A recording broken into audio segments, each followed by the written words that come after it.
లో నుండి మొదటి యోహాను రాసిన పత్రిక 4వ అధ్యాయము మొదటి యోహాను రాసిన పత్రిక 4వ అధ్యాయము 19వ వచనాన్ని మనం కలిసి చదువుకుందాం. మొదటి యోహాను రాసిన పత్రిక 223వ పేజీ. మొదటి యోహాను రాసిన పత్రిక కొత్త నిబంధనలో మొదటి యోహాను రాసిన పత్రిక 4వ అధ్యాయము 19వ వచనాన్ని మనం అందరం కలిసి చదువుకుందాం. 19వ వచనాన్ని కలిసి చదువుకుందాం. ఆయనే మొదట మనల్ని ప్రేమించిన కనుక మనము ప్రేమించుచున్నాము. మరోసారి చదువుకుందాం. ఆయనే మొదట మనల్ని ప్రేమించిన కనుక మనము ప్రేమించుచున్నాము. ఆత్మ సాయం కొరకు ప్రార్థన చేసుకుందాం. ప్రేమ నమ్మకం గల ప్రియ పరలోకపు తండ్రి, పరిశుద్ధులు అయిన మా దేవ, ఘనమైన నామాన్ని బట్టి స్తోత్రాలు వందనాలు చెల్లించుకున్న మా ప్రభా, ఇప్పుడు వరకు నీ కృపను బట్టి నీ ప్రేమను బట్టి ప్రభా, పాటల ద్వారా నీ నామానికి మహిమ తెచ్చుకున్నందుకు స్తోత్రాలు వందనాలు చెల్లించుకున్న మా ప్రభా, నీ వాక్య భాగంలో ప్రవేశిస్తుండగా నీచుని అయోగ్యుడైన పాత్రను జ్ఞాపకం చేసుకుని కనుగ్రహించి నన్ను నీ అర్హమైన పాత్రగా నన్ను బలపరిచి వాడుకోవలసిందిగా వేడుకుంటూ, ఇంకా రావాల్సిన బిడ్డలు కూడా త్వరబెట్టి నీ సన్నిధికి నడిపిస్తూ రమ్మని యేసు నామములో ప్రార్థిస్తున్నాం తండ్రి. మొదటి యోహాను రాసిన పత్రిక 4వ అధ్యాయము 19వ వచనాన్ని మనం చదువుకుంటూ వచ్చినాం. ఈ 19వ వచనంలో ఏమని రాయబడుతూ వచ్చింది అంటే, ఆయనే మొదట మనలను ప్రేమించెను. గుర్తుపెట్టుకోండి, ఆయనే మొదట మనలను ప్రేమించెను. మనం ప్రేమించామా? ఆయన ప్రేమించాడంటే ఆయనే ప్రేమించాడు. మనం ఎక్కడున్నామో, మనం ఎక్కడుంటే ఆయన మనల్ని ప్రేమించాడు అంటే, కొన్ని మాటలు పరిశుద్ధ గ్రంథం బైబిల్లో చూసినట్లయితే ఎక్కడున్నాము అనేది చూస్తే ఆయన మొదట మనల్ని ప్రేమించాడు. అంతేకాకుండా మనం ఎక్కడున్నామో ఆయన ఎక్కడికి వచ్చాడు అనేది పరిశుద్ధ గ్రంథం బైబిల్లో ఉండి కొన్ని మాటలు చూసినట్లయితే, యోహాను సువార్త రండి, యోహాను సువార్త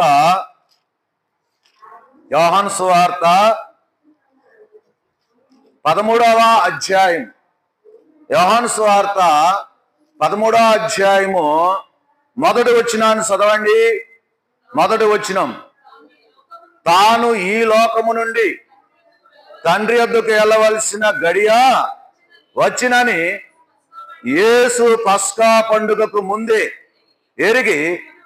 ఎరిగిన వాడై లోకములోనున్న తన వారిని ప్రేమించి వారిని అంతం వరకు ప్రేమించాను. ప్రియులారా, ఇక్కడ రాయబడుతూ వచ్చిన మాట, మనము ఎక్కడున్నాము, ఆయన ఎక్కడికి వచ్చాడు అంటే, మనం ఎక్కడున్నామండి? లోకములో ఉండాం. ఎక్కడున్నాము? లోకములో ఉన్నాం. లోకములో ఉన్న వారినంట తన వారిని ఏం చేశాడమ్మా? ప్రేమించి. ప్రియులారా, లోకములో ఉన్న తన వారిని ప్రేమించాడంట. అంటే ఈ ప్రేమ మరి ఎలాంటిది ఏంటి? అందుకనే పరిశుద్ధ గ్రంథం బైబిల్లో ఈ లోకములో మరి ఎంతమంది ఉన్నారు అంటే, ఎంతమంది అంటే లోకమంతా కూడా ఎలాంటి స్థితిలో ఉందంటే, ఎలాంటి దేవుని యొద్దకు రాలేని వారిగా ఉంటున్నారు. అంతేకాకుండా ఆయన యొద్దకు వచ్చే వారిగా లేరు. లోకములో ఉన్నారు, లోకములో తన ఇష్టానుసారంగా జీవిస్తున్నారు. అందుకని లోకములో ఉన్న తన వారిని ఏం చేసాడమ్మ? దేవుడు ప్రేమించి. ఇంకా పరిశుద్ధ గ్రంథం బైబిల్లో చూస్తే యోహాను సువార్త 3వ అధ్యాయము 16వ వచనం చదవండి. 3వ అధ్యాయం 16వ వచనము, దేవుడు లోకము ఎంతో ప్రేమించెను, కాగా ఆయన తన అద్వితీయ కుమారునిగా పుట్టిన వాని యందు విశ్వాసముంచు ప్రతివాడును నాశింపక నిత్య జీవం పొందినట్లు ఆయనను అనుగ్రహించెను. ప్రియులారా, ఇక్కడ రాయబడుతూ వచ్చిన మాట, దేవుడు అంటే లోకములో ఉన్న తన వారిని అంటే లోకములో ఉన్న ప్రజల్ని సృష్టించింది ఆయనే కదా. నిర్మించింది ఆయనే కదా, భూమి మీద ఉద్భవింపు చేసింది ఆయనే కదా. అందుకని ఆయన ఏం చేశాడంటే మరి ప్రజల యొద్దకు, లోకంలో ఉన్న వారి యొద్దకు వచ్చాడు.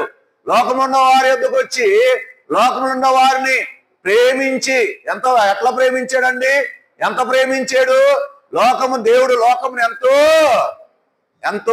అంటే మితి లేదు దానికి. ఏందమ్మా, ఆయన ప్రేమకు ఏం లేదు, మితి లేదు. దేవుడు లోకమును ఎంతో ప్రేమించెను కాగా తన అద్వితీయ కుమారుని పుట్టినవానందు విశ్వాసముంచు ప్రతివాడు నశింపక, అంటే లోకంలో ఉన్నవారు నశింపక వారు నిత్య జీవం పొందాలని ఆ ప్రభువైన యేసు క్రీస్తు వారు ఈ లోకానికి వచ్చినాడు. ఈ లోకానికి వచ్చినప్పుడు ఈ లోకంలో ఉన్న మనుషులు ఎలా నడుచుకుంటున్నారు, ఎలా జీవిస్తున్నారు అనేది చూస్తే పరిశుద్ధ గ్రంథం బైబిల్లో ఈ లోకంలోకి వచ్చాడు, లోకంలో ఉన్న మనుషుల యొక్కకు వచ్చాడు దేవుడు. లోకంలో ఉన్న మనుషులు ఎలా నడుచుకుంటున్నారు, ఎలా జీవిస్తున్నారు అనేది చూస్తే పరిశుద్ధ గ్రంథం బైబిల్లో 2వ దినవృత్తాంతాల గ్రంథము, రండి 2వ దినవృత్తాంతాల గ్రంథము, 2వ దినవృత్తాంతాల గ్రంథము 29వ అధ్యాయము 6వ వచనం చదవండి. 6వ వచనము, మన పితరులు ద్రోహులై మన దేవుడని యెహోవా దృష్టికి చెడు నడతలు నడిచి ఆయనను విసర్జించి ఆయన నివాసమును పెడముఖమును పెట్టుకొని దానిని అలక్ష్యము చేసిరి. ప్రియులారా, ఇక్కడ ఏం రాయబడుతూ వచ్చిందంటే మన పితరులు ద్రోహులై మన దేవుడని యెహోవా దృష్టికి చెడు నడతలు నడిచి. ఎలాంటి వారండి వీళ్ళు? చెప్పండి, ఎలాంటి వారు? ద్రోహులై. ఇక్కడ రాయబడుతూ వచ్చిన మాట ఏంటి అంటే వీళ్ళు ద్రోహులై ఎలాగున్నారండి? దేవుని దృష్టి కంట ద్రోహులై అంట మన దేవుడని యెహోవా దృష్టికి ఏం చేశారమ్మా? చెడు నడతలు నడిచి. మన నడకలు ఎలా ఉండి? చెడు నడతలు అంటే చెడు నడతలు, అంటే చెడు నడవడిలో నడుచుకుంటూ జీవిస్తూ ఉన్నాం. ఆ చెడు నడవడి ద్వారా మనకి ఏదన్నా మేలా లేకపోతే కీడంటే లోకములో ఉన్న మనము చెడు నడతలు నడుచుకుంటూ ఉన్నాం.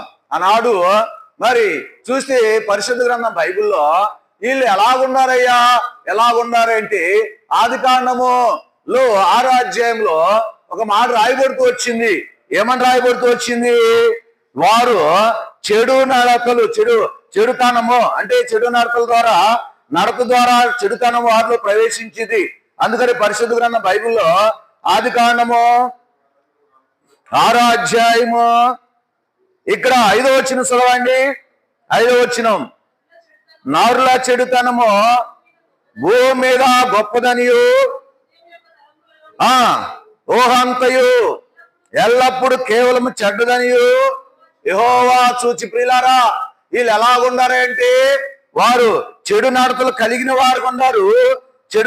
నరుల చెడుతనము భూమి మీద గొప్పదవుతూ వచ్చింది. ప్రియులారా, చెడుతనము అంటే చెడు నడవడి కలిగి నడుచుకుంటూ మరి దేవుని ఏం చేశారంటే విసర్జించిన వారు ఉన్నారు. ద్రోహులు. ఎవరిల్లు? ద్రోహులు. ఈ ద్రోహులు చెడు నడత నడిచిన వారుగా ఉన్నాం. మనమే ఆనాడు ఇశ్రాయేలు ప్రజలు అనుకుంటే, యోధావరం అనుకుంటే మనము కూడా చెడు నడతలు నడిచి దేవుని కోపాన్ని రేపిన వారుగా ఉన్నాం. దేవుని దుఃఖపెట్టిన వారుగా ఉన్నాం. అందుని బట్టి ఈ చెడు నడతలు నడుస్తున్న వారి యొద్దకు ప్రభు అయిన యేసు క్రీస్తు వారు అంట మొదట ఆయనే మనలను ప్రేమించెను. లోకంలో ఉన్న వారి యొద్దకు వచ్చాడు, లోకంలో ఉన్న వారిని ప్రేమించాడు, లోకంలో ఉన్న వారిని ఆయన నిత్య జీవానికి పాత్రులుగా చేయడానికి ఆయన లోకంలోకి వచ్చి లోకంలో ఉన్న తన వారిని ప్రేమించిన వారు ఉన్నారు. అంటే ద్రోహులై చెడు నడత నడిచిన వారిని ప్రేమించిన వాడుగా ఉన్నాడు. ఇది మొట్టమొదటిది. రెండోదికి చూస్తే పరిశుద్ధ గ్రంథం బైబిల్లో ఏం రాయబడుతూ వచ్చింది? 78వ కీర్తన రండి. కీర్తనా గ్రంథము 78వ అధ్యాయం 57వ వచనం చదవండి. 57వ వచనం. తమ పితరుల వలె వారు వెనకకు తిరిగి ద్రోహులైరి, చౌకిచ్చు ఇల్లు పనికి రాకపోయినట్లు వారు తొలగిపోయిరి. రెండవ మాట ఏం కనబడుతుంది అంటే, ద్రోహులై వారు చెడుతనం నడిచి మొదటల చెడు నడవ నడుస్తూ వచ్చినారు. రెండోది చూస్తేనల్లా వీరు ద్రోహులై వెనకకు ఏం చేశారమ్మా? వెనకకు తిరిగి, అంటే దేవుని మార్గములోకి వెళ్ళకోకుండా ఈ యొక్క వెనకకు తిరిగారంట. అంటే ఎందుకు వెనక తిరిగారు? తిరిగారంటే యేసు క్రీస్తు ప్రభువారిని ఆయన్ని సేవించుకోకుండా వారు వెనకకు తిరగడానికి కారణం ఏంటి? యెహెజ్కేలు గ్రంథంలో ఒక మాట రాయబడుతూ వచ్చింది. రండి, యెహెజ్కేలు గ్రంథము 20వ అధ్యాయము. యెహెజ్కేలు గ్రంథము 20వ అధ్యాయము. యెహెజ్కేలు గ్రంథం 20వ అధ్యాయం 23, 24 వచనాలు చదవండి. 23, 24 వచనాలు.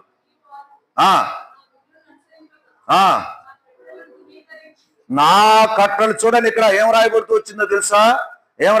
మరియు వారు నా విధులను అనుసరింపక నా కట్టలను తృణీకరించి నేను విధించిన విశ్రాంతి దినములను అపవిత్రపరిచి తమ పితరులు పెట్టుకుని విగ్రహాలను పూజింపగోరగా అన్ని జనులు వారిని చెదరగొట్టి సకల దేశములోనికి వారిని వెళ్ళగొట్టుదునని ప్రమాణము చేసి తిని. ప్రియులారా, ఏం చేస్తాడు దేవుడు? ఇక్కడ ఒక విషయం చూస్తే వారినంట పై వచనంలో రాయబడుతూ వచ్చింది.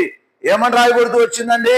చివరి భాగములు హస్తం, అంటే దేవుని యొక్క నా హస్తం వెనకకు తీక నా వాగ్దానమును నెరవేర్చిదని అన్నాడు.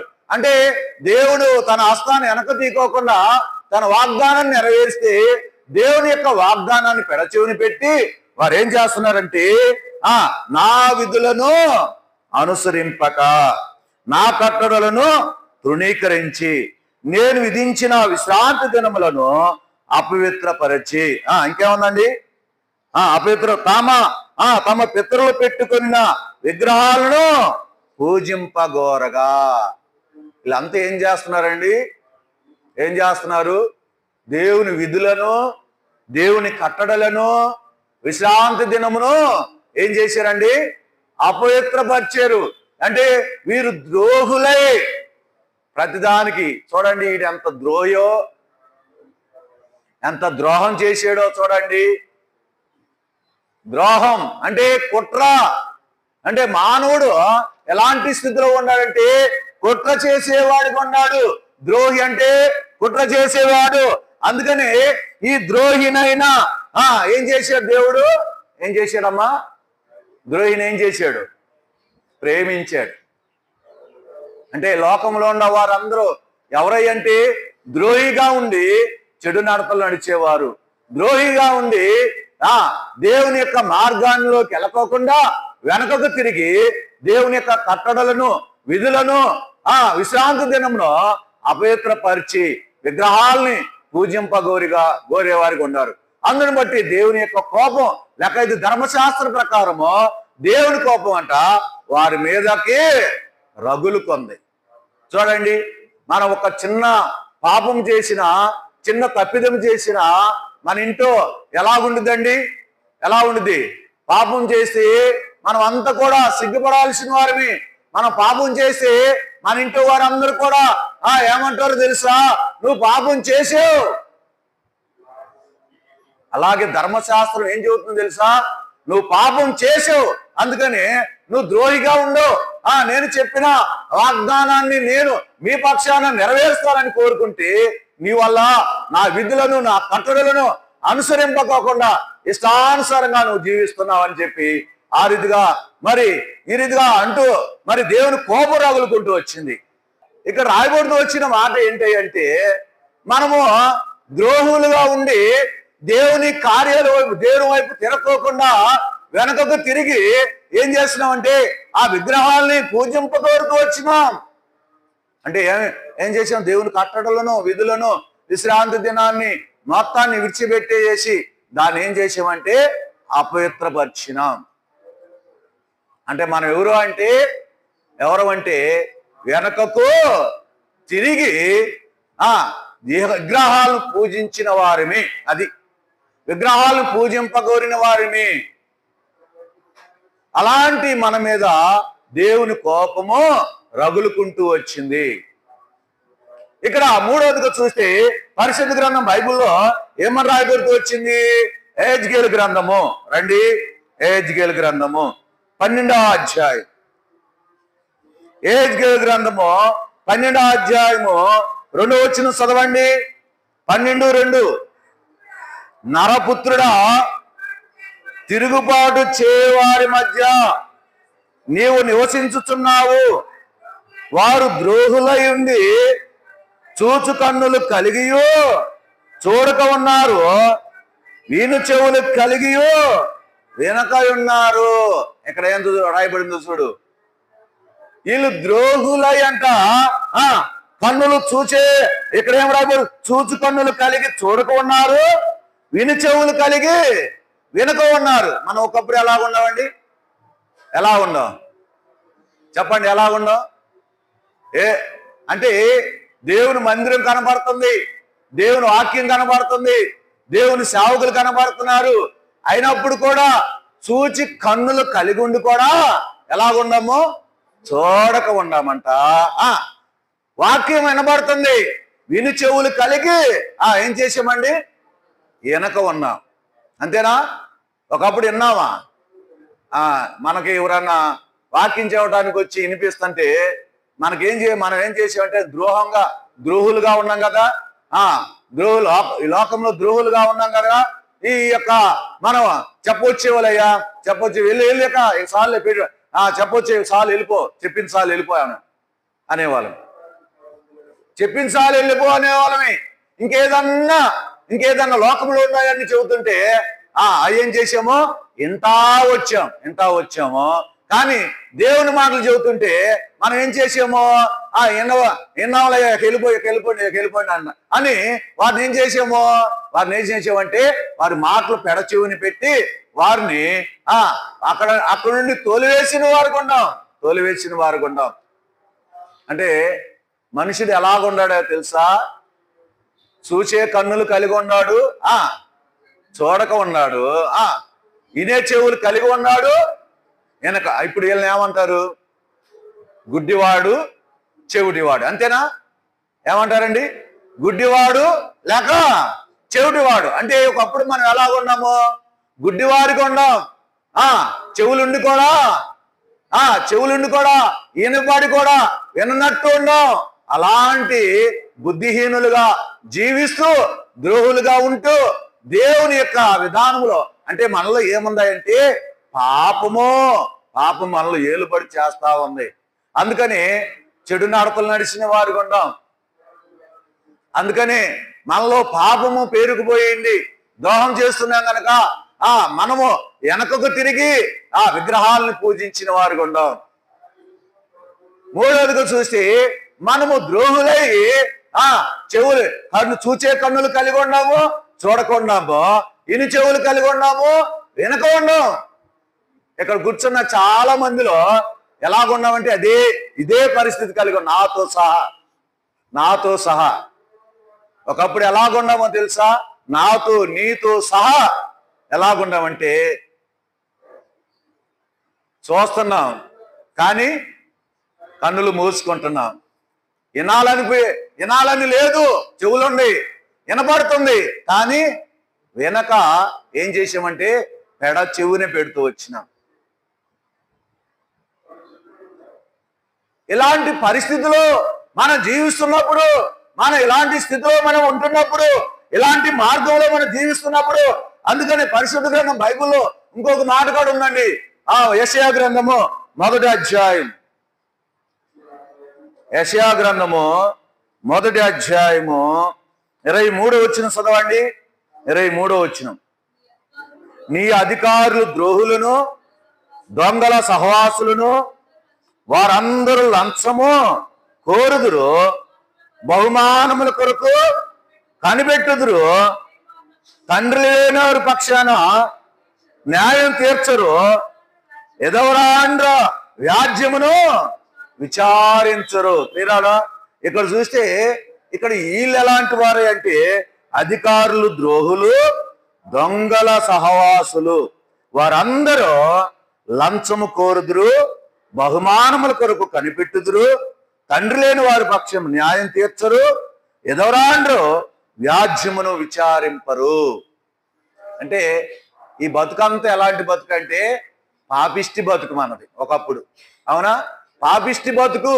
ఈ పాపిష్టి బ్రతుకులతో జీవిస్తున్న మనల్ని, ద్రోహులుగా ఉన్న మనల్ని దేవుడు ఏం చేశాడంటే ప్రేమించాడండి. నీచద్రోహినైనా ప్రేమతో పిలచుచుండి, నీచద్రోహినైనా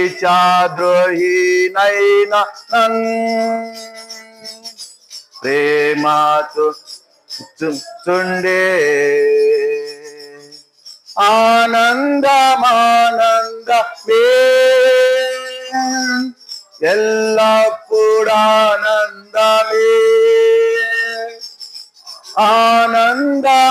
ఆనందమానందమే ఎల్లప్పుడు ఆనందమే, ఆనందమే పరమానందమే ప్రియా యేసును సగే నాకు, కొరతాలేనిది బుద్ధి కందానిది ప్రేమ నివారింపది లగునా. ప్రియులారా, నీచద్రోహిలైనా నిన్ను నన్ను ఏం చేశాడమ్మా దేవుడు? ప్రేమించాడు. ప్రభా, నేనెంత ద్రోహిగా ఈ లోకంలో ఉండనయ్యా, ద్రోహిగా ఉండి చెడు నడతలు నడుస్తున్న నన్ను ప్రేమించావయ్యా. అంతేకాదు ప్రభా, అయ్యా నీ యొక్క మార్గాన్ని అనుసరింపకోకుండా వెనకకు తిరిగి విగ్రహాల్ని పూజింపకూడదు, నీ యొక్క మార్గాన్ని అనుసరింపక, నీ విధులను అనుసరింపక జీవిస్తున్న నన్ను ప్రేమించేవయ్యా. అంతేకాదు ప్రభువా, అంతేకాదయ్యా, నేను ఇంకా ఎలాగో జీవిస్తున్నాను ప్రభువా, నేను కూడా అనేకమైన పర్యాలు నా జీవితంలో అనేక విధాలుగా జీవిస్తూ అయ్యా మరి చూచే కన్నులు కలిగి ఉండి, వినే చెవులు కలిగి ఉండి ఎన్నో పర్యాలు ఒకప్పుడు ప్రభువా అయ్యా వినక చూడక గుడ్డి స్థితిలో అయ్యా మరి చెవుడి స్థితిలో ఉన్న నన్ను అయ్యా ప్రేమించేవయ్యా. అంతేకాదు ప్రభువా అయ్యా మరి అధికారులాగా ఉంటూ ఈ లోకంలో ఉన్న వారుగా ఉంటూ మరి ఈ యొక్క ద్రోహులై అయ్యా దొంగల సహవాసులుగా వారందరూ లంచం పుచ్చుకునేవారయ్యా. లంచాలకు అనేకమైన వాటి ద్వారా జీవిస్తున్న నన్ను ప్రభువా ప్రేమతో నన్ను ప్రేమించి నా కొరకు ఈ లోకానికి వచ్చిన దేవుడు ప్రభువా. ఎంత గొప్ప దేవుడు అండి ఆ దేవుడు, ఎంత గొప్ప దేవుడు. ఆ గొప్ప దేవుడు నిన్ను నన్ను ఏం చేసాడమంటే ప్రేమించి ఆయన ప్రేమ ఏం లేదండి, మితి లేదు, మితి లేని ప్రేమ. నిన్ను నన్ను ఎవరన్నా కన్న తల్లిదండ్రులు కానీ లేకపోతే లోకంలో ఉన్నవారు కానీ ఎవరన్నా ఇంతగా ప్రేమించారా అంటే ఎంతగా ప్రేమించి ఆ యేసయ్య ప్రేమ, ఆ యేసు ప్రభు వారు ప్రేమించినంత విధానంలో లోకములో నిన్ను నన్ను ఎవరు కూడా ఇంతగా ప్రేమించారు. చూసారా ఆయన ప్రేమ ఎలాంటిది అంటే ఎలాంటిది? శాశ్వతమైనది. ఇర్మియా గ్రంథం 31:3 ఏమని రాయబడుతూ వచ్చిందమ్మా? చదవండి. ఇర్మియా గ్రంథం 31:3 ఇంతసేపా? ఇర్మియా గ్రంథము 31:3 చాలా కాలము క్రిందట యెహోవా నాకు ప్రత్యక్షమై ఎట్లా నేను శాశ్వతమైన ప్రేమతో నేను నిన్ను ప్రేమించుచున్నాను కనుక ఇడువాక నీ ఎడలా కృప చూపుచున్నాను. ఎలాంటి ప్రేమ అండి ఆయన ప్రేమ? శాశ్వతమైన ప్రేమ. ఈ ప్రేమ అంట విడిచిపెట్టలా. ఈ ప్రేమ ఏం చేయలేదమ్మా? నిన్ను నన్ను విడిచిపెట్టలా. విడిచిపెడితే ఏమైపోతామండి? ఏమైపోతాం? ఏదో కొంతకాలం అట్లా బతికి ఆ తర్వాత ఏం చేస్తామంటే మన యాత్ర ముగించుకుంటాం, అంతే. ఆయన ప్రేమ శాశ్వత కాలం ఉండే ప్రేమ అండి, శాశ్వతమైన ప్రేమ అండి, యుగాయుగాలు ఉండే ప్రేమ అండి. ఆయన ప్రేమతో నిన్ను నన్ను ఏం చేశాడమ్మా? ప్రేమించాడు. ప్రేమించి ఇడువక లోకములో ఉన్న నిన్ను ఇడవలేదు. విడిచిపెడితే ఏమైపోతామండి? నిత్య నరకానికి వెళ్ళిపోతాం. అందుకని విడిచిపెట్టక నీ కోసం నా కోసం ఈ లోకానికి నిన్ను నన్ను ప్రేమించి ఈ లోకానికి దిగి వచ్చిన వాడు కొన్నాడు. దిగి వచ్చి ఆయన ఏం చేశాడంటే నిన్ను నన్ను ప్రేమించిన వాడు కొన్నాడు. ప్రేమించడమే కాదండి, ఆయన ఏం చేశాడంటే ప్రకటన గ్రంథము, రండి, ప్రకటన గ్రంథము మొదటి అధ్యాయం, ప్రకటన గ్రంథము మొదటి అధ్యాయము 6వ వచనం చదవండి. 6వ వచనం. మనలను ప్రేమించుచు తన రక్తం వలన మన పాపము నుండి మనల్ని విడిపించు వారికి. చాలండి, ఒక్క నిమిషం అక్కడ ఆగితే. ఇక్కడ ఏం రాయబడుతూ వచ్చిందండి? మనలను ప్రేమించుచు తన రక్తం వలన ఏముందండి? మన పాపము నుండి మనల్ని ఏం చేశాడమ్మా? విడిపించి. అక్కడల్లా శాశ్వతమైన ప్రేమతో నిన్ను నన్ను ప్రేమించి నిన్ను నన్ను ఇడువక, అంటే ఇడువని ప్రేమ. ఆ ప్రేమ శాశ్వతమైన ప్రేమ అంట. విడువని ప్రేమ, ఇడవలా, విడిచిపెట్టక ఆ ప్రేమతో నిన్ను నన్ను ప్రేమించాడు. అంతేకాకుండా ఆ ప్రేమ ద్వారా ఏం చేశాడండి? నిన్ను నన్ను ప్రేమించి తన రక్తము వలన ఏం చేశాడమ్మా? ప్రేమించిన వాడు ఏం చేశాడు? ఆయన రక్తాన్ని ఏం చేశాడమ్మా? మన పాపముల నిమిత్తం ఆయన రక్తం వలన మన పాపం నుండి మనల్ని విడిపించి, మన పాపం నుండి ఆయన ఏం చేశాడంటే మనం విడిపించాడు. విడిపించి ఏం చేశాడమ్మా? ఇప్పుడు చదువమ్మా. ప్రభావమును యుగాయుగములు కలుగును గాక. ఆమేన్. ఎక్కడి నుంచి చూడండి.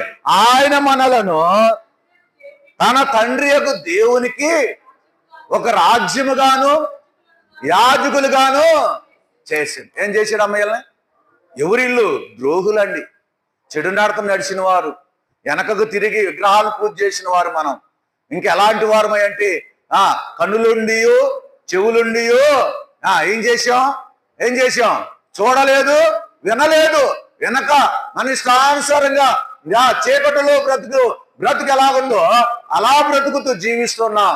అలాంటి వారిని ఇంకంతేకాదు, లంచాలు పుచ్చుకుంటూ ఎదరాండ్ల విషయంలో కానీ అనేకమైన విషయాల్లో కానీ ఎలాగున్నామంటే సరైన విధానంలో జీవించనంటి వారిని.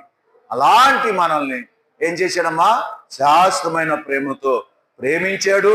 అంతేకాకుండా ఇంకేం చేశాడంటే ఆయన శాశ్వతమైన ప్రేమతో ఆయన మనల్ని ప్రేమించడమే కాదు, కానీ ఆ మనల్ని ప్రేమించచ్చు అంట. ఏం చేశాడమ్మా? ఆయన రక్తం. ఇవి రక్తం అండి? ఎడ్ల రక్తం కాదండి, మేకల రక్తం కాదండి, పొటేల రక్తం కాదండి, కోల రక్తం కాదండి. ఏ రక్తం కాదు. ఏ రక్తం? యేసు రక్తం. యేసు రక్తం ఏం చేసిందండి? ప్రతి పాపము నుండి మనల్ని ఏం చేసిందమ్మా? అందుకని ఎక్కడ రాయబడింది ఈ మాట? మొదటి యోహాను మొదటి అధ్యాయం, మొదటి యోహాను మొదటి అధ్యాయము 9వ వచనం రాయబడింది. 9వ వచనం, మన పాపములు మనం ఒప్పుకుని ఎడల ఆయన నమ్మదగిన వాడును, మన పాపములు క్షమించి సమస్త దుర్నీతి నుండి మనల్ని పవిత్రపరిచేను. ప్రియులారా, యేసు రక్తము, ఇంకో మాట కూడా ఉందండి, యేసు రక్తం అంట ప్రతి పాపం, 7 వచ్చిన చివరి భాగంలో రాయబడుతూ వచ్చింది, యేసు రక్తము ప్రతి పాపము నుండి మనల్ని ఏం చేసిందమ్మా? పవిత్రులుగా చేయను. అది ఇప్పుడు ఈ రక్తం ఏం చేసిందమ్మా? నిన్ను నన్ను ఏం చేసింది? పవిత్రతలోని తీసుకొచ్చిందా లేదా? పరిశుద్ధతలోని తీసుకొచ్చిందా లేదా? అంటే ఇప్పుడు పాపం అంతా ఏమైంది? పాపం అంతా తొలగిపోయింది, అపవిత్రత అంతా తొలగిపోయింది. అంత తొలగిపోయింది. అంత తొలగిపోయి నిన్ను నన్ను పవిత్రపరిచాడు. అంతేకాకుండా ఆయన నిన్ను నన్ను ప్రేమించాడు. శాశ్వతమైన ప్రేమతో నిన్ను నన్ను ప్రేమించి ఎదుగుక కృప చూపిస్తూ వచ్చినాడు. ఆ తర్వాత ఆయన నిన్ను నన్ను ప్రేమించి తన రక్తం వల్ల మన పాపమును విడిపించాడు. అంతేకాకుండా ఆయన రక్తం వలన నిన్ను నన్ను ఏం చేశాడమ్మా? పవిత్రపరుస్తూ వచ్చినాడు. ఇప్పుడు ఆయన నిన్ను నన్ను ప్రేమించి ఇంకేం చేశాడమ్మా? ఏం చేసే? ప్రకటన గ్రంథంలో ఇప్పుడు చూసాం కదా, తన తండ్రి యొక్క దేవునికి ఒక రాజ్యముగాను యాజకులుగా చేశాడు. రాజులైన యాజక గుంపులో, రాజులైన యాజక గుంపులో నీ స్వకీయాను కూడా, నీ స్వకీయ మధ్యముగా చేసితివి, సంపాద్యముగా చేసితివి.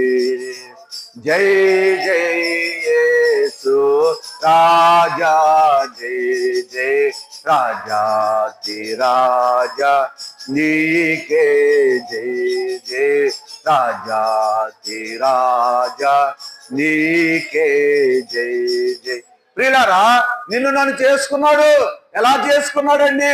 నిన్ను నన్ను పవిత్రపరచబోతే ఆయన రాజ్యముగా చేసుకునేవాడు కాదు, యాజకులుగా చేసుకునేవాడు కాదు.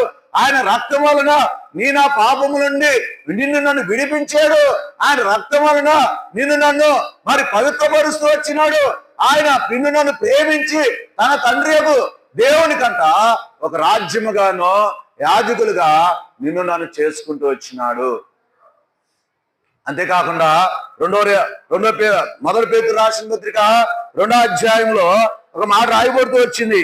ఏందమ్మా ఆ మాట అంటే, చూడండి, ఇప్పుడు మనం ఏం చేయబడుతూ వచ్చినామో రాజ్యంగా చేసుకున్నాడు, యాజకులుగా చేసుకున్నాడంట. అంతేకాకుండా 2వ అధ్యాయము 10వ వచనము, 2:10, మొదటి పేతురు 2:10, ఒకప్పుడు ప్రజగా ఉండక ఇప్పుడు దేవుని ప్రజమైతిమి, ఒకప్పుడు కనికరింపబడక ఇప్పుడు కనికరింపబడుతున్నారు అయితిమి. పిల్లలు ఇక్కడ రాయబడుతూ వచ్చిన మాట మొదటి భాగం ఏంటంటే, ఒకప్పుడు ప్రజగా ఉండక ఇప్పుడు ఏమన్నామండి? ఎవరు ప్రజలు? మనం దేవుని ప్రజలు. ఎవరు ప్రజలు? మనం లోకంలో ఉన్న ప్రజలు కాదు, పాపంలో ఉన్న ప్రజలు కాదండి. ఎవరు ప్రజలము? దేవుని ప్రజలుగా.